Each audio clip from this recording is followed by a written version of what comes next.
Donc, je suis David Millet, je suis urbaniste. J'ai créé une société qui a 12 ans.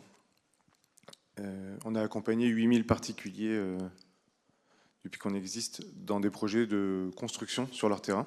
Donc c'est ça la densification d'eau, ce sont des particuliers qui rajoutent des mètres carrés sur leur terrain. Si on peut lancer le diaporama, je pense, pendant que je commence. Ou c'est moi qui le pilote? Et c'est moi qui le pilote. Alors, déjà, la première chose que je voudrais vous dire, c'est que je suis un urbaniste passionné.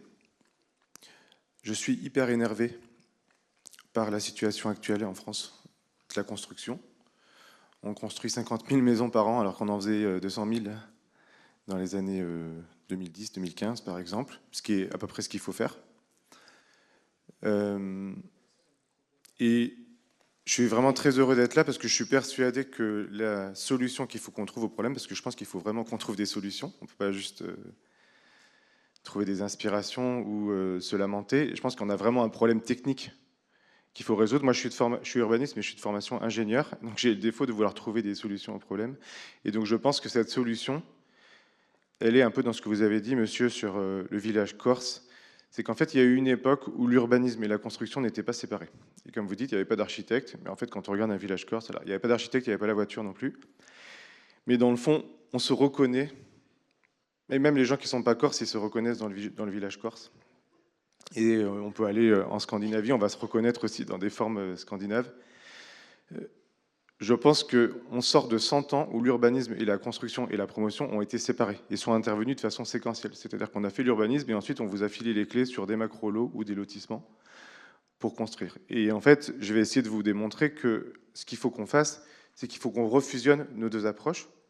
L'urbanisme, ça ne va pas venir avant et ensuite vous construisez. Je pense qu'il faut juste qu'on refusionne ça pour que le produit qu'on développe ensemble, c'est-à-dire des villages et des villes, soit à nouveau finançable, qu'il convienne à la demande actuelle. Donc on l'a vu, demande de lumière, demande de nature, demande de plein de choses. Mais en fait, il faut qu'on se repose des questions fondamentales, en fait, qui sont des questions de demande, je pense. Et ensuite, qu'on aille voir les pouvoirs publics pour leur indiquer ce qu'il faut faire. Alors, le premier sujet qui est compliqué, je pense, c'est un sujet de géographie. On est en train de faire, en France en particulier, je pense, un refus d'obstacles. Vous savez, comme les chevaux qui ne veulent pas sauter par-dessus la barrière. Et le refus d'obstacles, c'est le suivant. Vous voyez, ici, vous avez une carte de France qui sont tous les carreaux de 1 km par 1 km dans lesquels personne ne vit. Il n'y a pas de résidence principale dans ces carreaux verts.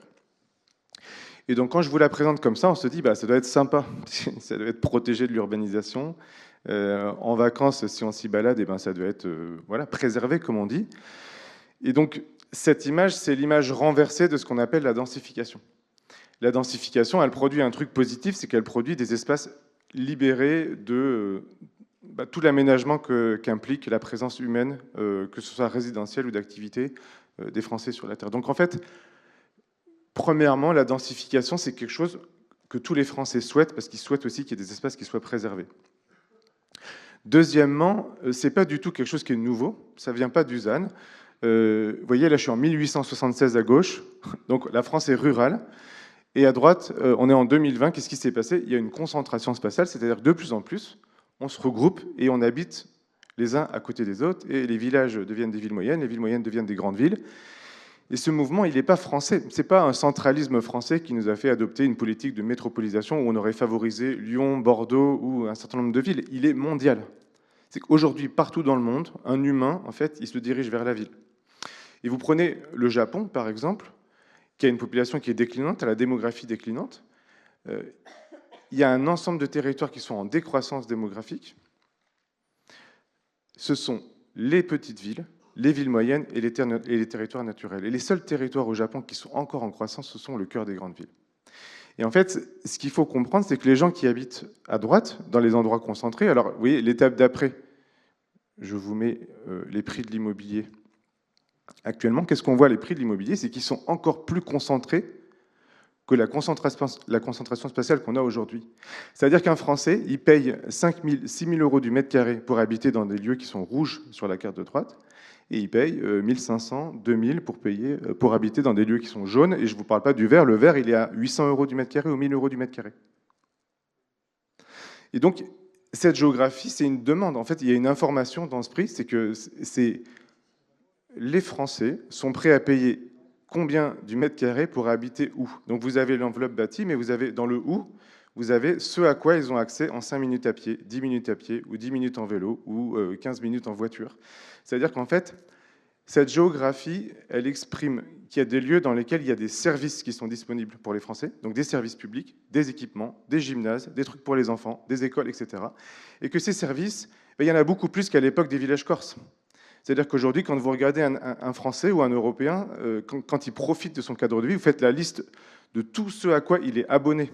Donc il a ses abonnements numériques, l'abonnement free, mais il a l'abonnement à la salle de sport, il a l'abonnement aux restaurants qui ne sont pas loin, aux activités pour les enfants, aux infrastructures. Enfin, notre vie est beaucoup plus évoluée, complexe et développée que celle de l'époque du village corse, où en fait le village corse rassemblait quasiment tout. Tout ce qu'il y avait dans la société française était dans le village corse. Aujourd'hui, on est dans des modes de vie beaucoup plus confortables, développés. On a accès à la culture, on a accès au sport, on a accès aux amis, on a accès à l'emploi. Et l'emploi, vous voyez bien qu'aujourd'hui, les Français font plus 40 ans dans la même boîte. Moi, l'âge moyen des employés chez moi, c'est 28 ans, 29 ans. Le turnover, c'est tous les 2 ans, 3 ans. Et donc, en fait, si des gens restent 2, 3, 4 ans dans une entreprise, en fait, il leur faut le nombre de jobs qu'il leur faut aux alentours de là où ils habitent, il est exponentiellement plus important. Et ça, c'est pas français.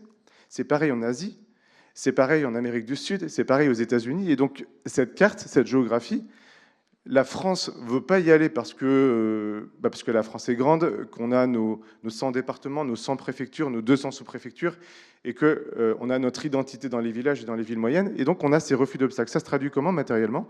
Vous voyez, moi, mon siège est à Bordeaux. Donc, Bordeaux, c'est un des points rouges qui est là. J'ai un PLU qui, depuis 10 ans, sur 70 000 terrains de la métropole, interdit les créations de bandes d'accès de façon illégale. Et donc, ce refus d'obstacle, il est que, donc c'est des données de l'INSEE qui sont parues la semaine dernière, l'efficacité foncière progresse partout en France. Donc l'efficacité foncière, c'est la taille d'un terrain sur lequel on met une maison. Elle progresse partout en France, dans l'historique, c'est-à-dire que la taille des terrains baisse, ce qui paraît normal parce qu'ils sont plus chers, les gens se rapprochent un petit peu des centres, ils ont un budget qui est un peu contraint, la taille des terrains baisse partout, sauf dans les zones tendues au sens du zonage Pinel. La taille des terrains ne baisse pas dans les zones zonées A. Et pourquoi elle ne baisse pas? Parce qu'en fait, il y a des régulateurs, donc des gens qui écrivent des PLU, qui interdisent que cette efficacité foncière progresse. Donc en fait, on a en France un appareil technico-administratif qui donne les autorisations d'urbanisme et qui refuse que les Français aillent dans les zones rouges. J'ai une opération, moi, en ce moment, à Clermont-Ferrand. Vous voyez, Clermont-Ferrand, ce n'est pas rouge-rouge. Je suis dans les quartiers nord, à Champratel, dans les quartiers un petit peu chauds de Clermont-Ferrand. Il y a quand même le tramway qui arrive, mais on est plutôt en secteur détendu. On est sur un prix, allez, 2 500 € dans l'ancien du mètre carré. En ce moment, je découpe des lots au fur et à mesure, sur mesure. En 2024, la taille de mes lots à Clermont-Ferrand, c'est 169 mètres carrés en moyenne. 169 mètres carrés, on l'interdit de le faire en première couronne de Lyon. On interdit de le faire en Île-de-France. On interdit de le faire à Bordeaux. On interdit de le faire à Strasbourg. On interdit de le faire partout. En fait, les Français, on les interdit d'aller faire construire leur maison là où ils voudraient habiter. Donc, on a ce premier sujet qui est que vous voyez bien que la France fait un refus d'obstacle sur la métropolisation et sur la littoralisation, puisqu'on a un énorme phénomène côte ouest. C'est-à-dire qu'il y a beaucoup de Français, ils veulent aller passer leur retraite en Corse, au Pays Basque, sur la côte ouest, en Bretagne, dans le Morbihan. Ils veulent aller, et puis d'autres, comme les Japonais, ils veulent aller dans le cœur de Bordeaux parce qu'il y a un hôpital, parce qu'il y a des restaurants, etc. On leur refuse. Et nous, ça nous arrange un peu tous, parce qu'on est tous originaires de quelque part. On est tous originaires d'un petit coin de la France. Et donc, en fait, on n'a pas envie de dire au petit coin, moi, je sais pas, j'ai ma belle famille qui est en Corrèze. Évidemment, en Corrèze, le foncier a une valeur négative. Vous construisez votre maison de 150 000 €, le lendemain, elle en vaut 180 000. Et on n'a pas envie de leur dire, ah, mais en fait, vous voyez bien ce qu'on n'a pas envie de leur dire. Sauf qu'en fait, ça arrive déjà. Vous avez déjà des villages vides en Creuse, vous avez déjà des villages vides en Corrèze. Ça ne veut pas dire qu'il ne faut rien y faire et qu'il faut empêcher les entreprises et les gens de s'y développer. Mais il y a manifestement cette carte des prix, je suis désolé, il faut la prendre telle qu'elle est, cette carte des prix, c'est la réalité de la demande. Et en fait, tant qu'on n'affronte pas ça, en fait, je pense qu'on ne résout pas le problème. Et si on dézoome, vous voyez, je vous montre la carte de l'Europe. À droite, c'est la densité de population en Europe. Donc plus, là où c'est en orange, c'est qu'il y a beaucoup de monde par kilomètre carré. Et là où c'est bleu, c'est qu'il n'y a pas grand monde. Et à gauche, c'est la trajectoire de croissance des régions, de croissance économique. Qu'est-ce que vous voyez? C'est qu'il y a quand même un lien, aujourd'hui, dans le monde d'aujourd'hui, en 2024, il y a un lien entre croissance économique et densité de population. C'est comme ça. Vous allez en Asie, elle est où la croissance économique de la Chine? Elle est là où il y a les grandes villes. Est-ce que la Chine, c'est juste une économie tertiaire? Et est-ce que la métropolisation, c'est juste parce qu'en fait, on est passé d'une économie agricole et industrielle à une économie tertiaire? Bien sûr que non. La Chine, c'est l'usine du monde. Et la Chine, elle est urbaine. Elle est littorale. Vous avez 20% de la population mondiale qui vit à moins de 100 km des côtes. Et donc, ce mouvement géographique, il est réel. Et le problème est le plus fort en France, parce que si vous allez en Italie, par exemple, il y a beaucoup de montagnes, donc tout le monde est déjà en bas le long de la côte, autour des grandes villes. Vous allez en Angleterre, ils sont tous dans le sud de l'Angleterre, il n'y a personne dans le nord. Vous allez en Chine, il y a 80% du pays où il n'y a quasiment personne, ils sont tous rassemblés. Et donc, il y a juste nous, on a un pays qui était hyper maillé, avec nos 100 départements, nos 100 préfectures, et on a eu ce luxe pendant la fin de la période de la France agricole, d'avoir un super aménagement du territoire équilibré. Mais si on persiste dans ce mythe, on se trompe de sujet parce que la demande, en fait, eh ben, elle est dans la carte d'avant, elle est là. La demande, elle est côte ouest, elle est en Méditerranée, elle est à la frontière suisse, elle est en Île-de-France. Et cette demande, c'est la survie économique des jeunes et des ménages. Des gens, ils veulent bosser. Comment on fait pour bosser aujourd'hui? C'est beaucoup plus compliqué quand on est à la souterraine Creusot. Et en fait, si on ne regarde pas ça en face, on se permet d'avoir des documents d'urbanisme qui interdisent aux Français de faire ce qu'ils doivent faire. Donc ça c'est vraiment terrible.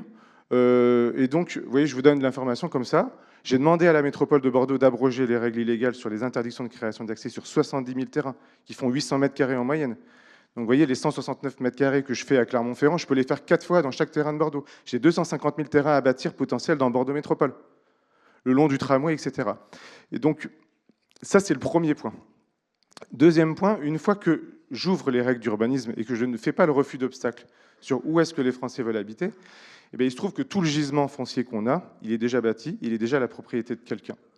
Et ça veut dire que dans le futur, mon intuition que je vous partage, c'est que vous ne construirez pas dans des lotissements ou dans des ZAC, vous construirez sur des choses qui sont déjà bâties. Donc là, vous avez une petite échoppe à Bordeaux, une petite mamie qui vit seule dans sa maison avec un étage. Ce qu'il faut qu'elle fasse, c'est qu'elle fasse une extension au rez-de-chaussée pour qu'il y ait la chambre, la salle de bain et tout le truc au rez-de-chaussée, et que là-haut, elle le loue, vous voyez, avec une terrasse sur l'extension. Donc là, je passe à 2 logements. Ensuite, je peux rajouter encore un étage et je fais un studio pour étudiants avec une deuxième terrasse là-haut. Je passe à 3 logements. Et ensuite, je fais un bimbi à l'arrière, je rajoute une petite maison familiale de 85 mètres carrés et j'ai un 4e logement. Ça, on a le marché pour le faire à Clermont-Ferrand, j'ai le marché pour le faire on peut quasiment le faire partout en France. Des parcelles comme ça, et elle est petite, hein, celle-ci, j'en ai 20 millions. J'en ai 9 millions dans les villes de plus de 10 000 habitants et les communes qui les touchent. J'ai une abondance de possibilités comme ça, si on a la possibilité réglementaire de le faire, et si on développe ensemble, urbanistes et constructeurs, la technologie qui passe de construire à transformer. C'est quoi la différence? C'est que là, il y a déjà quelqu'un qui est là. Alors le grand avantage, c'est que le foncier, il est là, il est déjà payé. Vous voyez ce que je veux dire? Et vous voyez bien que le foncier dans l'équation du prix du logement, qui est vraiment difficile, c'est vraiment une des clés sur lesquelles il faut agir, parce que les coûts de construction ont subi, les taux d'intérêt ont subi. Le foncier, par contre, ça c'est artificiel, ça dépend de la réglementation et ça dépend d'où on part. Si on part des 20 millions de parcelles qui sont déjà bâties, le foncier est déjà payé, il est déjà viabilisé.